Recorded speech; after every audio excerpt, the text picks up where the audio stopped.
Manesh good morning. ഇതുപോലെ metro നഗരങ്ങളെയൊക്കെ ബാധിക്കുകയാണ്, ബംഗളൂരുവിൽ മുംബൈയിലൊക്കെ ബാധിക്കുകയാണ്. ചെന്നൈയും അതിൽ നിന്ന് മാറി നിൽക്കാൻ കഴിയില്ല. ചെന്നൈയിലെ ഒരവസ്ഥ എന്താണ് മനേഷ്?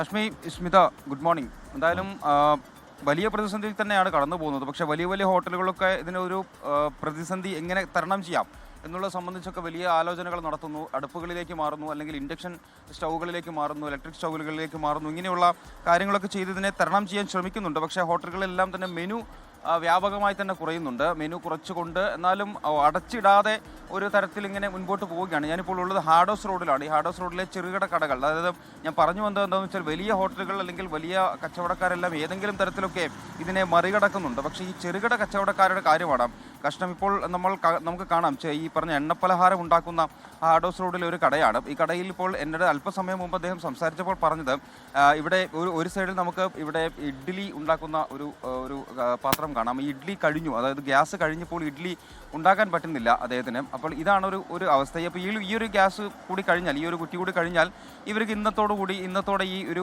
കാര്യം അവസാനിപ്പിക്കേണ്ടി വരും. എന്തായാലും അദ്ദേഹം ജോലിയിലാണ്. അണ്ണാ எப்படி இருக்கீங்கண்ணா? இப்போ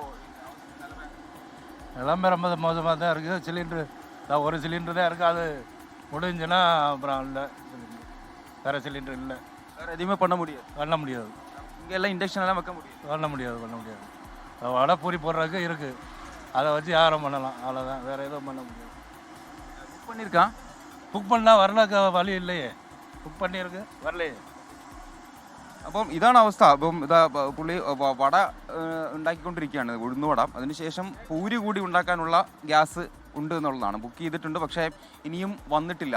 പലതവണ വിളിച്ചതാണ്, ഈ പറഞ്ഞ ഏജൻസികളിൽ പലതവണ വിളിച്ചതാണ്. പക്ഷേ എന്തായാലും പ്രത്യേകിച്ച് കാര്യമൊന്നും ഉണ്ടായില്ല എന്നുള്ളതാണ് അദ്ദേഹം പറയുന്നത്. ഇവിടെ നമുക്ക് കാണാം, അദ്ദേഹം ഉള്ള ഒരു ഗ്യാസ് വെച്ചിട്ടുള്ള കാര്യങ്ങളൊക്കെ ഇവിടെ ചെയ്തുകൊണ്ടിരിക്കുന്നുണ്ട്. ഇവിടെയാണെങ്കിൽ വീടുകളിൽ നിന്നൊക്കെ പാചകം ചെയ്തു കൊണ്ടുവന്ന് കൊടുക്കുന്ന ഒരു രീതിയാണ്. അതായത് ഈ ഹാഡോസ് റോഡിലുള്ള ഒരു പ്രധാനപ്പെട്ട കാര്യം എന്താണെന്ന് വെച്ചാൽ, രാവിലെ ഈ പറഞ്ഞ ബ്രേക്ക്ഫാസ്റ്റും അതുപോലെയുള്ള കാര്യങ്ങളൊക്കെ വിൽക്കുന്ന നിരവധി ഇത്തരം ചെറുകിട കടകൾ ഇവിടെയുണ്ട്.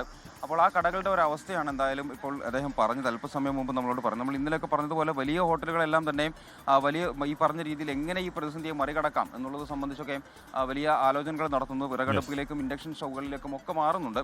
പക്ഷേ എന്തായാലും ഇത്തരത്തിലുള്ള ചെറുകിട കച്ചവടക്കാരാണ് ഈ പറഞ്ഞ 2 ദിവസങ്ങളായി വലിയ പ്രതിസന്ധി എന്തായാലും നേരിടുന്നത്. ആശ്മി, സ്മിത. അതെ ഹാഷ്മി, ഇപ്പൊ ഈ മണ്ണെണ്ണ കൂടുതൽ അനുവദിക്കുന്നുണ്ട് എന്നുള്ളൊരു വാർത്ത കൂടെ വരുന്നുണ്ട്. ഞാനിങ്ങനെ ആലോചിക്കായിരുന്നു, മണ്ണെണ്ണ ഒഴിച്ച് ആ സ്റ്റൗ ഒക്കെ ഇപ്പൊ ഒരു വീടുകളിലും ഉണ്ടാവില്ല. ഇനി അത് പോയി വാങ്ങി ഇൻഡക്ഷൻ കുക്കറിനാണെങ്കിൽ വില ഇങ്ങനെ കയറിക്കൊണ്ടിരിക്കുക.